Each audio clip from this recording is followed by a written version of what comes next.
This is the original tiny industrial tiny house. It is a Linden model from the Tumbleweed Tiny House Company, and it is my tiny house. It's the one that I built for my daughter and myself way back when, and started back in 2013. What I want to do today is give you a tour of both the outside and the inside. So come along.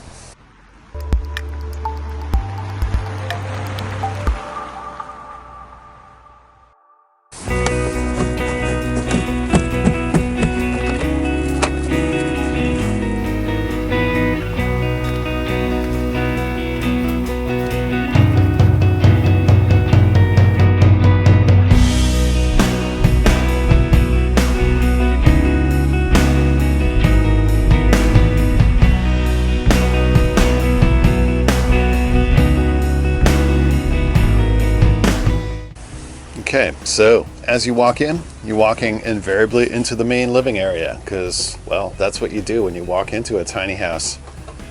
There's no great room, there's no foyer, and part of that is because there's no space for it. But I did a video last week about tiny house porches and how important they are because, quite frankly, once you're in here, well, you're in here. And that is the entranceway. I've got like a mat down there. There's two windows that flank either side of the door. The door in my tiny house is a solid wood door out of an old school building, so it's salvaged. The hardware, 100 and some odd years old, brass I guess that is. And to round it out, so the window here is a sailboat porthole. So in total, we've got 10 windows in here. I believe it might be 11. And I'm just going to walk you around basically the living area. Now, over underneath this particular window, I used to, there's a light up there. And then below it, there used to be an IKEA fold-out table and two bar stools, basically, that sort of went on either side of that table. Now that was all well and good. I'll show you a picture on the screen here what that looked like. When spending more time in the tiny house, it got kind of old sitting in on a bar stool for any length of time. So I opted to get this small love seat, which looks like a gigantic couch in here. But that is way more comfortable. Then I've got two of these tables. One is right there, and one is hiding behind the kitchen over there. And I use those as sort of a dining room table. I slide those into place. My daughter and I, we play dice games and whatever, card games on those tables. So those are kind of convenient to have. That is the story in regard to a table. And over here, I repurposed my grandmother's silverware as coat racks. It's a fun thing to do, because, well, I'm sure my grandmother wouldn't mind, and two, that was just going to wind up sitting around for and serve no purpose whatsoever, so why not reutilize it? So then over here we have the kitchen. Now the kitchen consists of an old piece of furniture. It is a crate and barrel sideboard, basically. This is what people would have in their dining rooms. And you store your plates and dishes and so forth in here. Now the hardware on this is something that I customized. I sell these too on my Etsy store, Tiny Industrial Etsy store.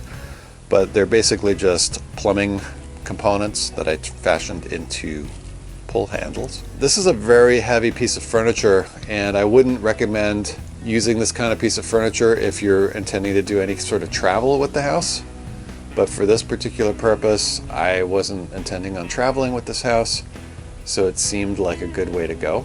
Integrated into the surface of the sideboard piece slash kitchen is an induction cooktop, single burner.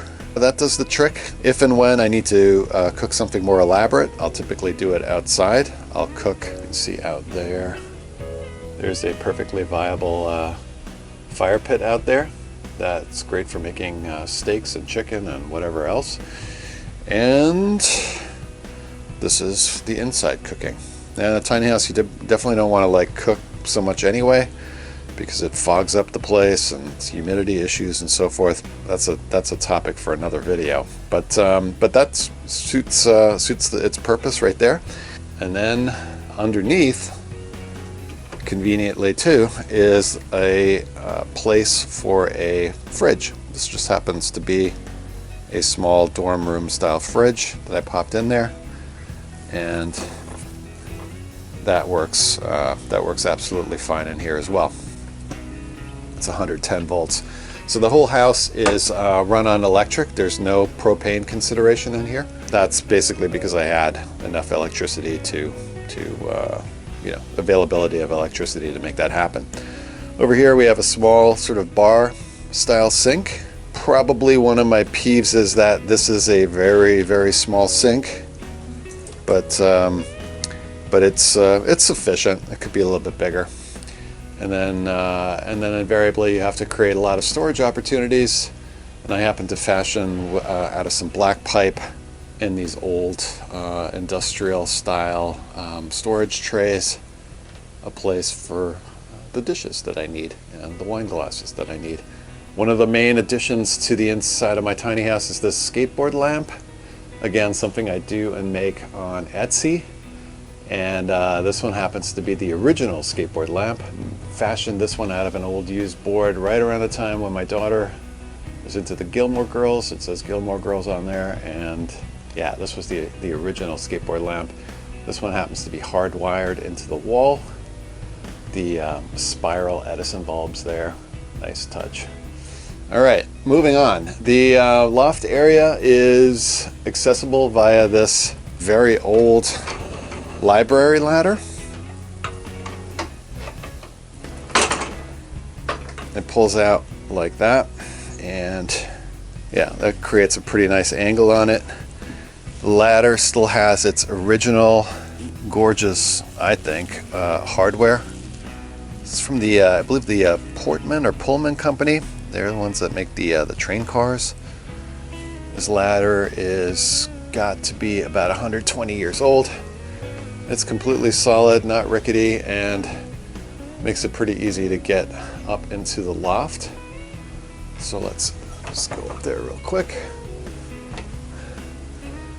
So it's very hard to make a bed in a loft area, so you're gonna have to forgive the slightly disheveled look, but I've got another 2 windows up here clearly, and then I've got a bunch of recessed lighting pods in the ceiling. One thing I still want to do is I want to create sort of a storage rack over here for clothing. Right now I just have some clothing lying out over here. It's not particularly elegant, and I don't like it that much. But yeah, that's the upstairs. Here at the this is a queen size mattress. It is a mattress by Tuft & Needle. It is a 6-inch memory foam mattress. The reason I went with merely a 6-inch is, well, one, I like a fairly firm mattress, but 2, the thicker that the mattress is up in the loft area, the less headroom you have. Quite frankly, here at the foot end of the bed, there's quite a bit of space. It's probably about 4 feet from the top of the mattress to the ceiling, and then it goes to about let's call it about 3 feet there at the back and by the windows. Completely sufficient. Nice and warm up here, by the way. Warm air likes to make its way to the top of the building. So, moving on. So you have a hallway over here, and if we travel down this hallway, we're going to head towards the bathroom and the second bedroom. Yes, that's right. This is a 150 square foot house that has 2 bedrooms. This one happens to be my daughter's bedroom. Got the NV heater there on the wall. She's decorated it recently with some pictures and a small shelf. Now this bedroom is exactly the size of a twin size mattress. It's completely sufficient, very cozy, especially with that heater in there. There's a small reading light on the wall. Bedroom has its own window for emergency egress if ever needed. Underneath the bed, there's a ton of storage. Now, also underneath the bed, So the bed folds up, the mattress folds up, and also underneath there is the electrical panel, the water heater. What else? Electrical panel, water heater. Oh, and the pump to get the water to the various parts of the house. Moving on to the bathroom, you have a window in here as well. You have the Incinelette toilet right there. I did a video on that particular toilet. I'll link to it at the top over here. So go check that out. I've got the IKEA sink, which is ever popular in tiny houses. Takes up very little room. And an ornamental faucet. Then the mirror, I opted for, this is like a garage sale, estate sale, old mirror that I attached some 2x4s to the back of, and then simply wrapped, there I am, below, and then simply wrapped the back framing of that mirror in some LED strips, and that is 12 volt. So you have your switch right down here. Works great. And that's actually a good segue into the electric in this house. So there's 110, obviously. I have a 30 amp service coming in, that panel, an RV panel. And what that does is it produces the DC for the bathroom mirror. It produces the 12 volts for the ceiling lights that you see up there. And what else? For the water pump and a variety of other low voltage things that I can't think of right now. Oh yeah, well, the reading lights and so forth. So you've got your 110, you got your 12 volt DC. That's all handled by that electrical panel. The shower is a corrugated metal lined unit. I used I believe that was from Pfister, the hot and cold controls there.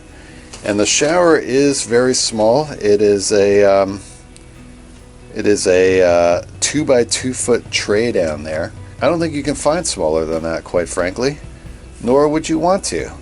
That is very small, but it fit into the space best like that.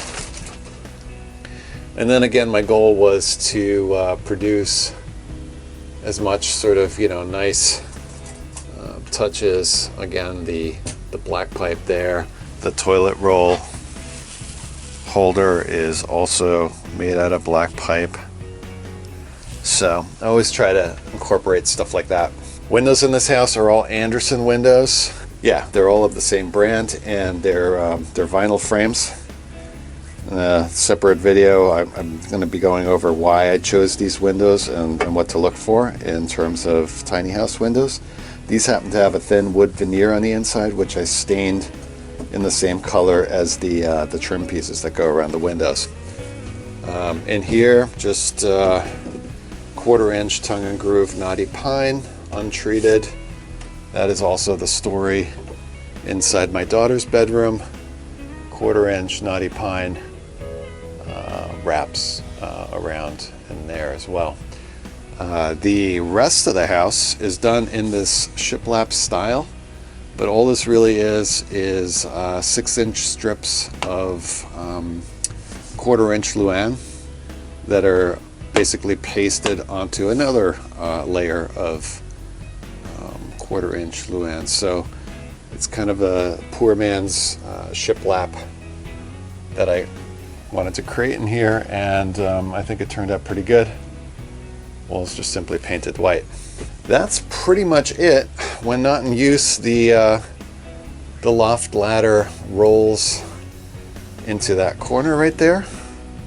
Oh, and one final thing that I wanted to show you is the bathroom door. Now, obviously it was open, but we have here on this roller hardware an old sort of barn door that I cleaned up and polyurethaned.